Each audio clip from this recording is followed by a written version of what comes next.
Based on the notion that both models use some form of visible Nike Air technology, the Vapour 16 Elite has lettering from 1995 and 2025 on the exposed zoom air unit beneath the forefoot. Keeping things straightforward from midfoot to heel, the iridescent element breaks up the completely dark outsole. Instead of the grayscale gradient found on Lozano's famous Air Max design, the nature-inspired overlays used across the profiles on the top also choose a color-shifting finish. With solar red elements across the top, the sneaker makes overt references to the 30-year-old footwear that is revolutionizing the industry.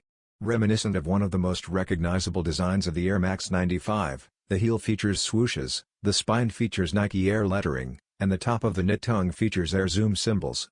The solar red style was last featured in 2018, and it often has a darker version of the title tone than the Mercurial offering. SRP is $300.